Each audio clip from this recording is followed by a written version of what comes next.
Perfecto. Ahora sí, pasemos al segundo tema, muy importante, por cierto, caso Murillo. ¿Cómo avanza para usted, que está en Estados Unidos, esta situación de Murillo, cuando se ven comprometidas muchas otras autoridades, pero sobre todo cuando Áñez empieza también a hablar en sus testimonios y compromete más allá, no solamente por actos de corrupción, sino por esa situación tan cuestionada a su mandato, cómo llegó ella al poder, y lo toma también el nombre de Carlos Mesa. Pero empecemos con el caso Murillo en concreto.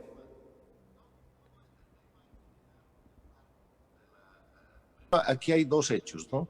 Un hecho de corrupción descubierto y juzgado en los Estados Unidos, que es el caso de Murillo, Méndez y otra gente, que está bajo la ley americana y que en ese proceso se ha de establecer con pruebas de cuáles son las responsabilidades y se establecerán sanciones.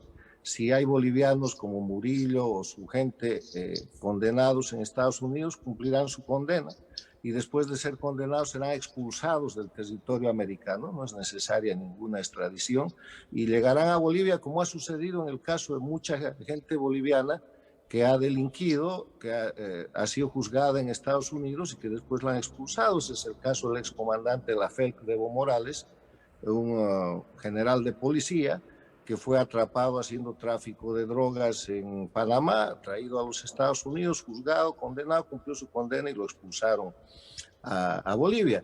Es el mismo caso de Arce Gómez, que fue juzgado por narcotráfico aquí, miembro de la dictadura de García Mesa, y después de cumplir su condena fue expulsado y terminó en Bolivia. Y sucede con narcotraficantes y con otro tipo de delincuentes. Entonces, en ese sentido, el caso Murillo, que llama usted, es un caso delictivo. Y eso es un tema librado a las resultas de procedimientos que son de conocimiento público y de los cuales nos vamos a ir enterando porque esos procesos son de naturaleza pública. Ahora, al margen de ese caso que es vergonzoso, importantísimo, infamante para el país, que es un caso de corrupción cometido bajo las leyes de la dictadura, además, porque esto le quiero hacer la siguiente aclaración. El gran pecado de la presidenta Áñez y de lo que tuvo que ser un gobierno de transición y terminó siendo un gobierno miserable de continuismo dictatorial, como yo lo he escrito a lo largo de todo el tiempo. Usted conoce que en enero del año 2020 yo publiqué un artículo diciendo que se estaba produciendo una continuidad electoral y que de Bolivia había salido el dictador, pero no la dictadura.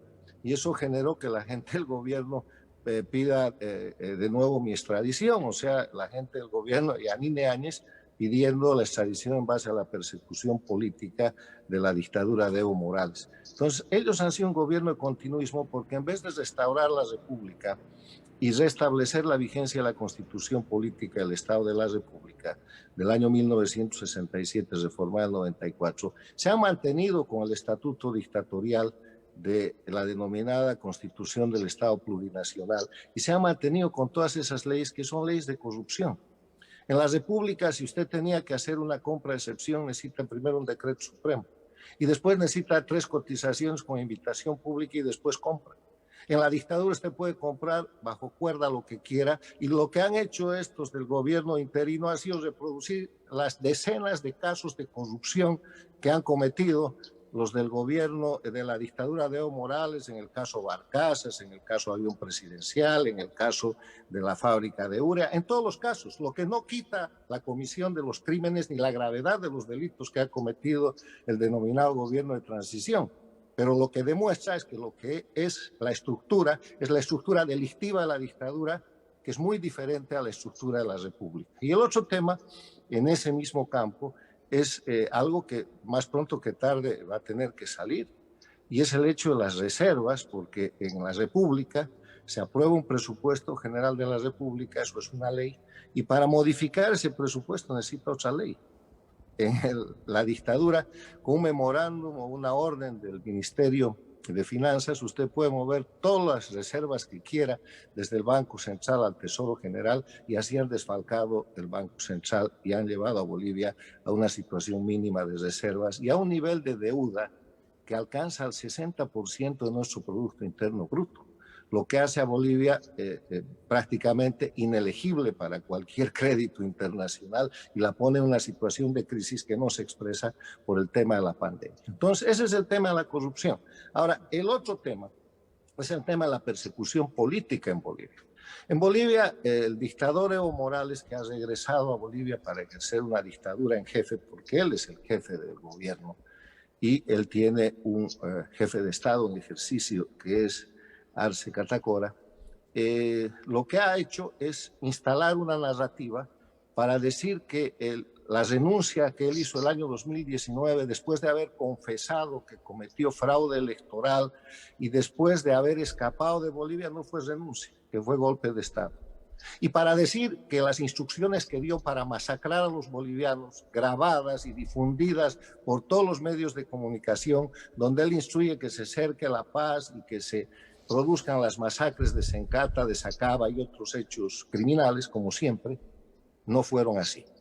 Y está instalando una narrativa con toda la fuerza comunicacional del gobierno, con toda la vocería de la dictadura, con todos los mecanismos transnacionales del castrochavismo, para decirle a los bolivianos que entre octubre y noviembre del año 2019 Evo Morales no hizo fraude electoral, cuando todo el mundo lo vio, todos los bolivianos lo saben, y lo certificó la Organización de Estados Americanos, la Unión Europea y todo el mundo democrático. Está tratando de instalar una narrativa para decir que hubo golpe de Estado cuando él salió escapando, pidiendo que los rescaten y le mandaron un avión mexicano para que vaya a México a ser protegido por su copartícipe del Foro de Sao Paulo y del Grupo de Puebla y del castrochavismo, que es Andrés Manuel López Obrador, y después se fue a la Argentina para estar protegido y usar la plataforma argentina y el gobierno de Fernández Kirchner como la plataforma de conspiración para retomar en pleno la dictadura en Bolivia. O sea, el problema que se está viviendo en Bolivia es que están instalando una mentira, una falacia, que no es la primera vez que lo hacen, pero esta falacia consiste en decir que el fraude electoral del 2019, los crímenes cometidos infraganti por Evo Morales, falsedades, falsificaciones, fraude electoral, suplantación de documentos, que motivaron su renuncia y su huida del país, fue un golpe de Estado. Entonces, para hacer eso, están criminalizando a todo el mundo, han metido a la cárcel a la señora Áñez, han metido a la cárcel a un montón de gente, y a los que no los han metido a la cárcel les hacen decir lo que el gobierno quiere. Hay gente que ha sido parte del gobierno mal llamado transitorio, el gobierno interino de Áñez, y que para no ir presa, habiendo formado parte del gabinete o de alguna parte del gobierno, está dispuesto a escribir o a reproducir cualquier cosa que le diga cualquiera de los empleados o de los matones de turno que están en las fiscalías o en los juzgados en Bolivia, porque en Bolivia no hay justicia. La fiscalía y la justicia son mecanismos de persecución, son mecanismos de extorsión, son mecanismos de tortura y de linchamiento contra los ciudadanos bolivianos para imponer la narrativa falsa del golpe de Estado. Doctor, narrativa falsa, dice usted. Pero vamos a leer dos titulares, uno de página 7 y otro de justamente de lo que es también El País. Dos titulares que llamaron mucho la atención y están justamente hoy siendo palestra del análisis político. Áñez declaró que en el 2019 legisladores del MAS se comprometieron a sesionar, pero no asistieron. Ahora, vamos a otro. Este es el más llamativo. Áñez también dice en página 7, Mesa se opuso a que Salvatierra o cualquier otro senador asuma la presidencia. En su declaración, la exmandataria indicó que el líder de Comunidad Ciudadana, Carlos Mesa, advirtió que si se seguía esa sucesión, las protestas de la ciudadanía iban a continuar. ¿Cuánto hoy pesa estas declaraciones? Y obviamente van hacia Carlos Mesa, podrían ir incluso hasta Tuto Quiroga. ¿Y por qué no fueron y no llegaron hasta Fernando Camacho? Una presa política. Y es una presa política sometida a una cantidad de presiones que van desde las torturas psicológicas, porque la tienen prácticamente incomunicada, hasta sabe Dios qué presiones. Entonces, en ese marco, lo que Bolivia vive es una dictadura.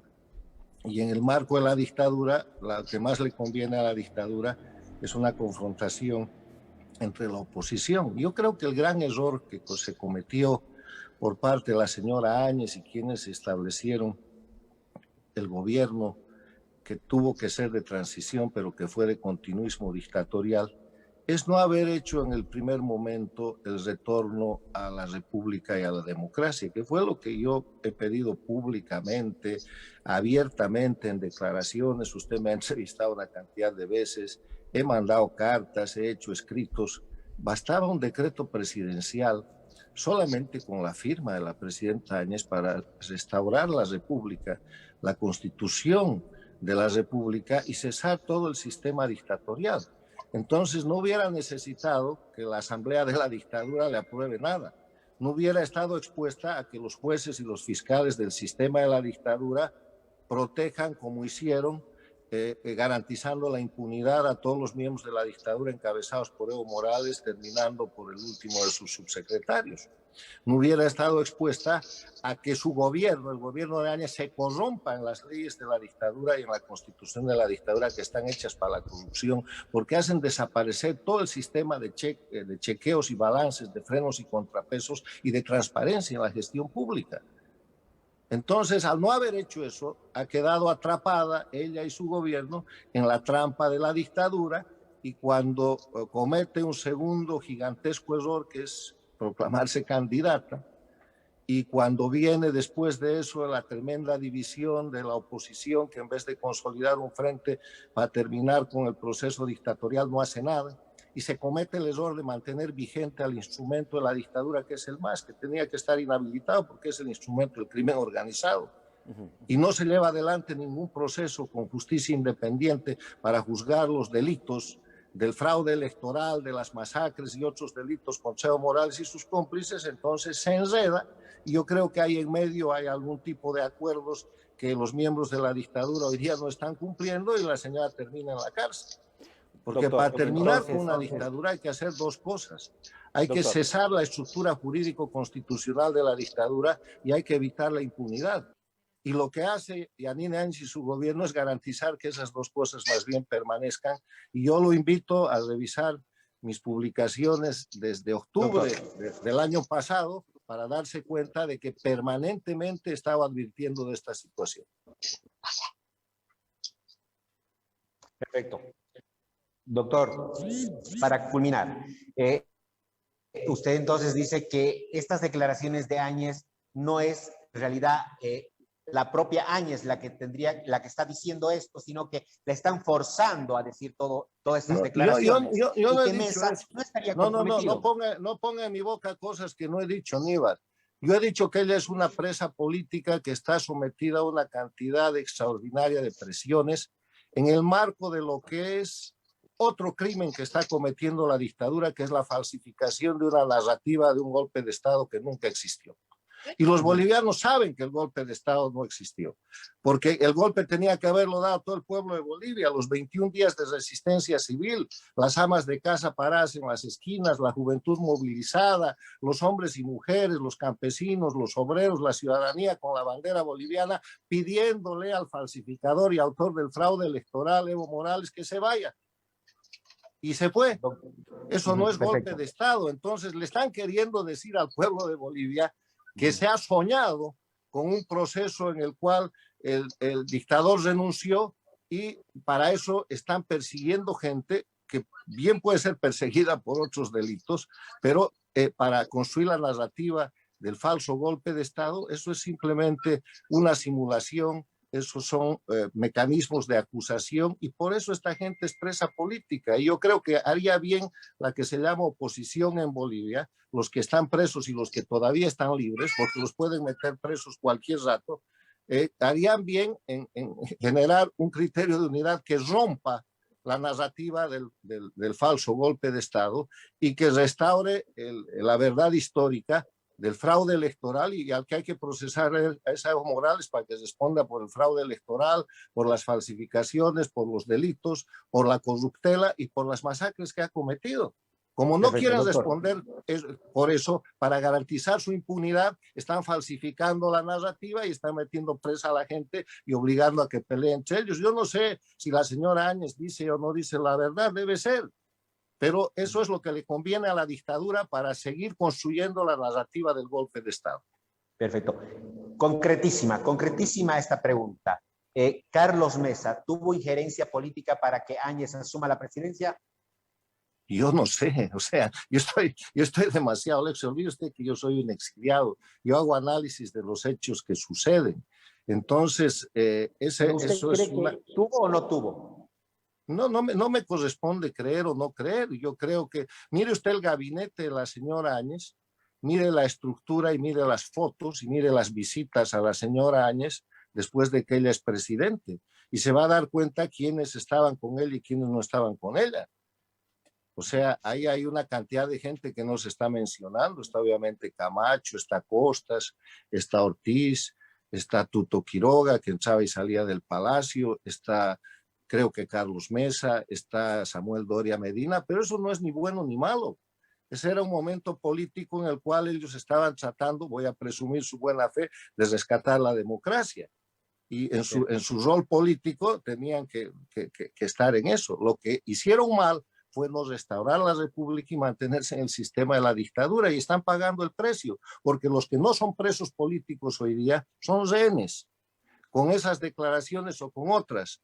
Toda la gente que he mencionado son rehenes, tienen la espada de Damocles de la dictadura encima, que cualquier rato con unas declaraciones verdaderas o falsas o con lo que quiera, les manda un fiscal, los detiene, los apresa, los pone bajo libertad, bajo fianza o con detención domiciliaria, o hace lo que están haciendo con los alcaldes de La Paz, de Cochabamba, con el propio gobernador de Santa Cruz. Los tienen bajo amenaza que cualquier rato este u otro juicio puede terminar con su libertad. O sea, eso no es democracia.